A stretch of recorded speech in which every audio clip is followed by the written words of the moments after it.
Um homem centrado, calmo, que detesta brigas, com forte desejo sexual, responsável, trabalhador, controlador, estava casado há 20 anos com uma mulher explosiva, irritadiça, briguenta. Essa mulher sempre se comportara de forma irritada com seus filhos e marido, e esse marido funcionando como apaziguador, tentando colocar equilíbrio nos rompantes emocionais da esposa, sendo até certo ponto dependente emocionalmente dela. Essa mulher havia sido criada numa família complicada e a sua mãe acabou se separando do pai, que era explosivo com todos e que praticou adultério, não admitindo seus erros. Essa mulher, no seu casamento, também dificilmente admitia seus erros, prática comum de pessoas autoritárias, coléricas e dominadoras. Seu marido veio de uma família religiosa, discreta, com uma mãe sempre preocupada em cuidar da saúde e boa educação comportamental dos filhos e com um pai sereno.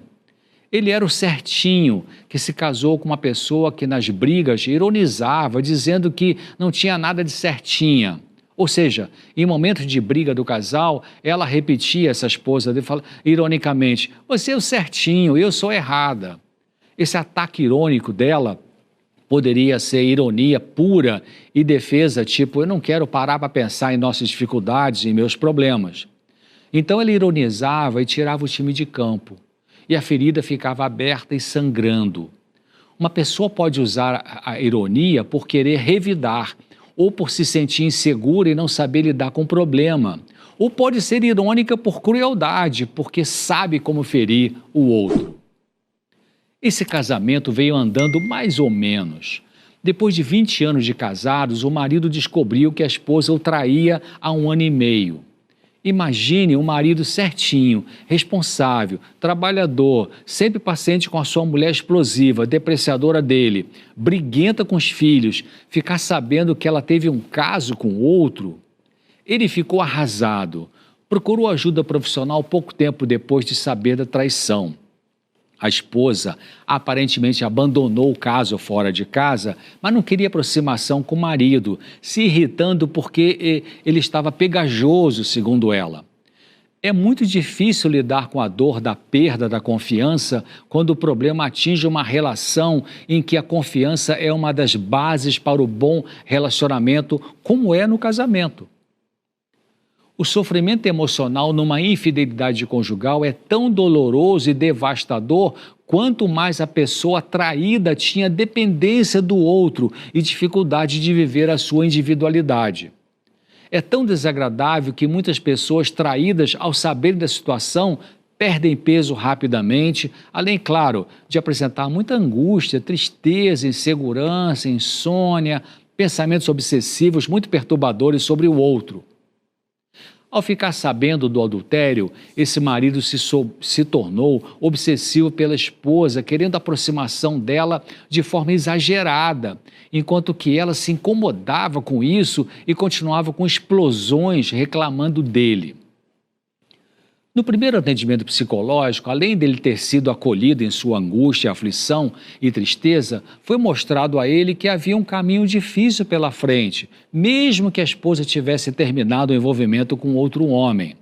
Seria um caminho difícil não só pela quebra da confiança nela, mas porque ainda não se sabia o que ela queria, quem ela queria, se sobrara amor dela por ele e se ela estaria disposta a rever seus erros e tentar corrigi-los, não mais enganar o marido, parar com seu lado explosivo e outras coisas.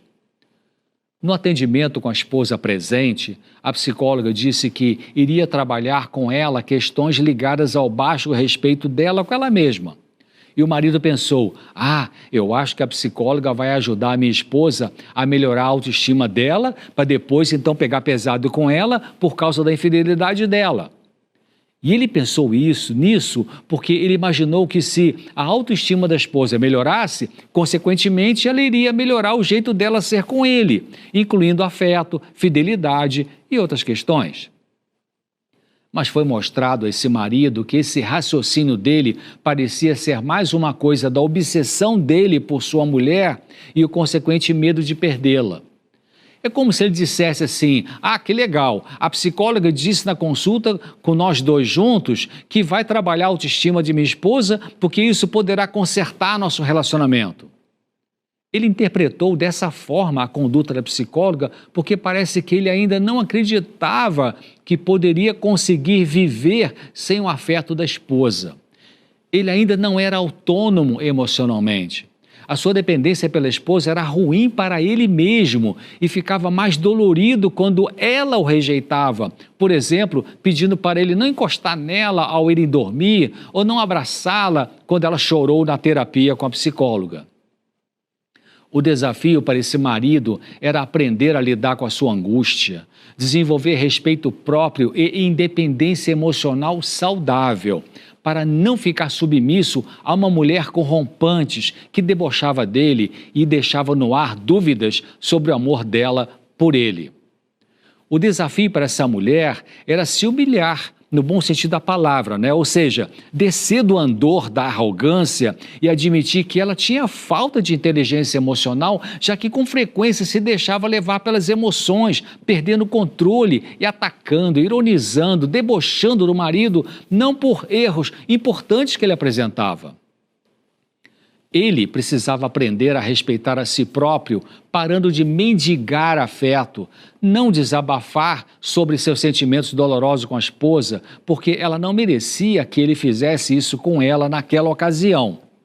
Ele precisava fazer esforços para acabar com pensamentos obsessivos sobre a esposa e aprender que o número 1 na vida dele, como na de todos nós, não pode ser colocado num ser humano, mas somente em Deus.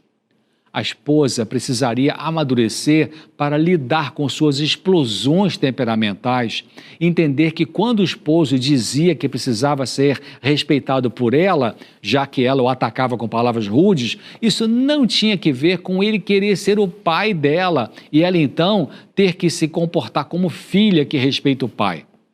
Ele queria respeito e tinha direito a isso, igual ela também tinha o mesmo direito de ser respeitada por ele. Seria um grande desafio para ela obter saúde mental nesse ponto, porque é difícil uma pessoa autoritária admitir seus erros, tanto para si quanto para os outros, porque com esse perfil temperamental, geralmente ela tenta encontrar uma justificativa para os seus comportamentos ruins. Essa esposa precisaria perceber que ela repetiu o comportamento agressivo do pai dela e aceitar que a herança genética não é um fator determinante para o comportamento de uma pessoa. Ou seja, ela não poderia continuar no mesmo comportamento ruim, disfuncional, alegando que o marido é fraco e sensível demais e que ela não tinha nada que mudar.